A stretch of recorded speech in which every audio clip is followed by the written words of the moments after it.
Pemirsa, Bank Dunia mencatat sebanyak 60,3% masyarakat Indonesia atau sekitar 171,9 juta penduduk Indonesia berkategori miskin pada 2024. Dan untuk membahas hal ini, sudah bersama dengan kami Pelaksana Tugas Badan Pusat Statistik Amalia Adi Ninggar Widyasanti. Selamat sore Bu Winnie. Selamat sore. Baik, kemudian juga sudah hadir ekonom Selios Media Wahyudi Askar. Selamat sore Pak Media.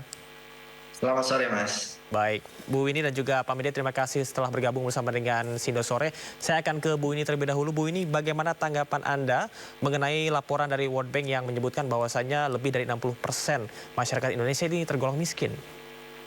Ya, jadi tentunya dengan laporan Bank Dunia yang dituliskan dalam Macro Poverty Outlook, dan ini setahun 2 kali terbit dalam setiap tahunnya.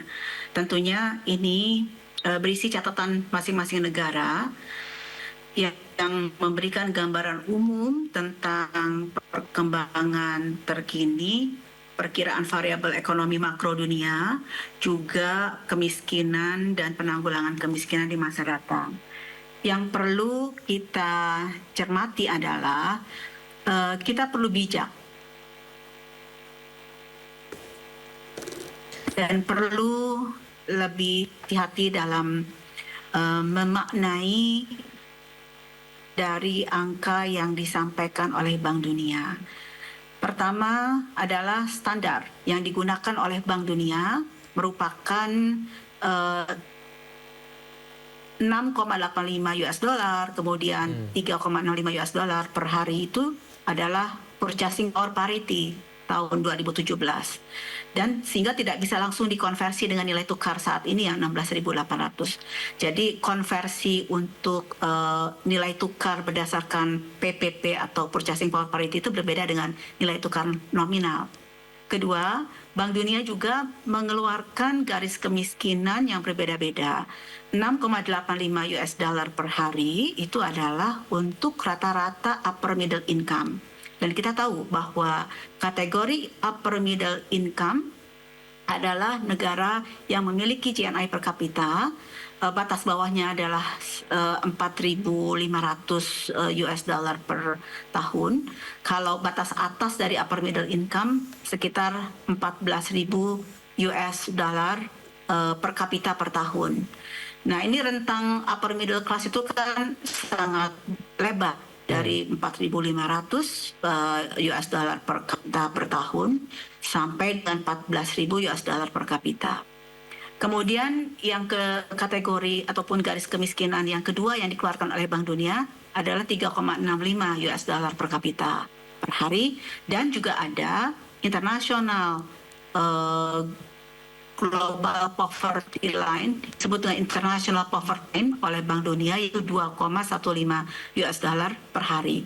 Nah, yang kita acu adalah yang International Poverty Line, yaitu 2,15 US dollar per kapita per hari, yang juga menggunakan yang merupakan PPP atau Purchasing Power Parity dengan tahun dasar 2017. Oke. Baik. Itu jadi tentunya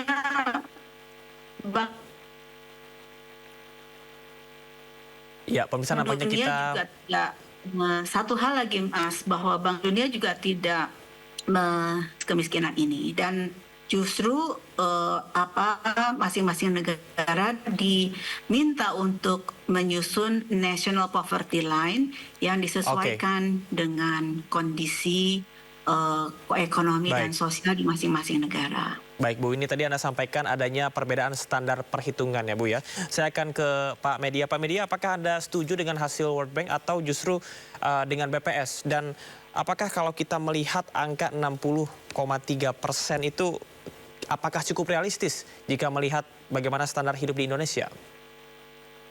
Ya, Bank Dunia mempunyai alasan ya, karena Bank Dunia sudah mengkategorikan Indonesia sebagai negara berpendapatan menengah atas tahun 2023. Karena memang gross national income kita memang sudah mencapai kategori berpendapatan menengah atas. Implikasinya jelas bahwa tentu saja indikator pengeluaran kemiskinan kita tentu harus berubah. Jadi harus konsisten juga mengikuti 6,85 per kapita per hari. Ya. Jadi tidak ada yang salah memang dengan data World Bank, bahwa memang mengikuti data World Bank penduduk miskin Indonesia itu setara 60%. Dan saya kira kita juga harus konsisten ya, kan lucu juga kalau Indonesia duduk manis bersama G20, Ya. mengaku negara berpendapatan tinggi, tapi untuk urusan kemiskinan kita pakai data kategori negara menengah ke bawah. Ini kan nggak konsisten. Itu poin yang pertama. Kemudian yang kedua, kita harus lebih hati-hati dan saya kira harus lebih berani untuk mengulas data kemiskinan kita lebih jujur. Karena implikasi terhadap kebijakannya luar biasa. Kalau kita masih menggunakan data garis kemiskinan saat ini, katakanlah dengan 20.000 per hari, itu jauh sekali memang dengan kondisi realita yang ada hari ini. Jadi saya kira kita juga harus jujur ya untuk melihat bagaimana progres penurunan kemiskinan saat ini, begitu Mas. Oke, baik. Pak Media, ini menyambung dari Anda sampaikan, artinya menurut Anda apa indikator yang paling akurat untuk bisa menilai kesejahteraan masyarakat? Ya, saya kira indikator yang paling umum digunakan kan pengeluaran atau pendapatan, atau beberapa indikator lain itu juga bisa digunakan. Ya. Dan Indonesia menggunakan indikator pengeluaran. Nggak ada yang salah, tetapi masih sangat rendah. Jadi dengan indikator 20.000 per hari, saya bisa bayangkan, atau saya bisa tantang siapapun mungkin yang mendengar ini, coba buat perencanaan keuangan 20.000 rupiah per hari. Nggak bisa, banyak masyarakat yang memang udah nggak relevan lagi indikator kemiskinan 20.000 per hari itu. Sekarang harga satu butir kelapa aja itu udah hampir 20.000. Jadi itu sudah tidak relevan lagi sekarang. Jadi saya kira hari ini juga saya kira World Bank merilis itu juga bagian dari refleksi untuk Indonesia agar terus memperbaiki saya kira progres penurunan kemiskinan. Jadi alih-alih mengatur definisi, karena ini lebih cenderung kita mengatur definisi, melakukan politisasi terhadap angka-angka kemiskinan. Dan implikasi kebijakannya luar biasa, Mas. Hari ini tingkat alokasi subsidi negara terhadap kemiskinan itu relatif tidak menunjukkan peningkatan yang signifikan. Artinya jumlah masyarakat yang menerima bantuan sosial itu tidak mengalami peningkatan signifikan karena mengacu data yang memang keliru bahwa kemiskinan kita hanya 8%, begitu. Baik. Jadi implikasinya terhadap program pelindungan sosial kita sangat-sangat besar, begitu Mas. Baik, artinya adaptasi yang relevan dan juga realistis di kemudian ya. Saya akan ke Bu Winnie. Bu Winnie, ini mungkin menjadi pertanyaan masyarakat awam dan cukup kontradiktif berkaitan dengan adanya kenaikan kemiskinan ekstrim dari 4,5% menjadi 4,7%, sementara ekonomi tumbuh 5,1%. Mengapa itu bisa terjadi, Bu Winnie? Kemiskinan ekstrim itu tidak pernah mencapai 4,5%, Pak. Kemiskinan ekstrim itu saat ini adalah 1,13%, sekitar 3,1 juta orang.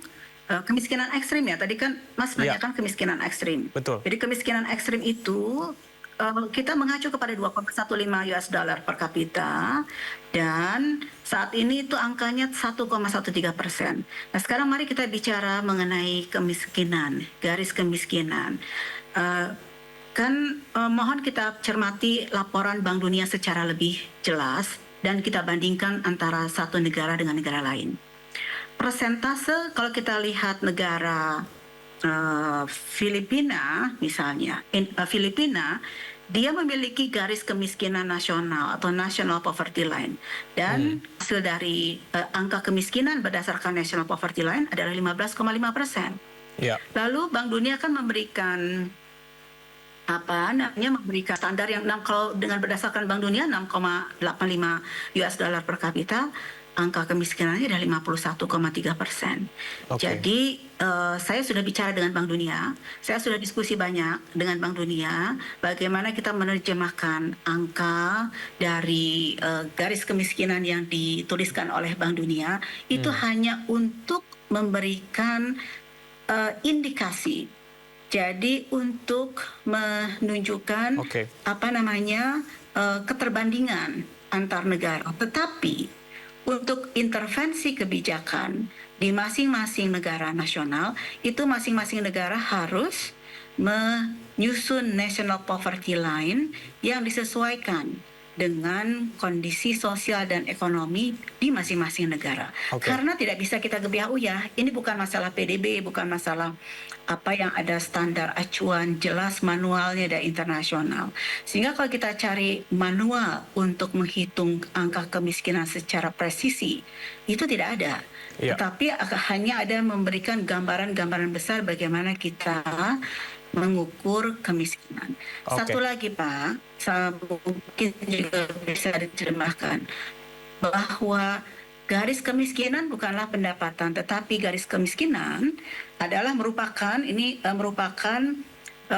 konsep kemampuan untuk memenuhi kebutuhan dasar Oke. atau basic need saja, pengeluaran. Jadi itu adalah batas pengeluaran minimum untuk memenuhi basic need dan tidak bisa diterjemahkan per kapita atau per individu. Oke.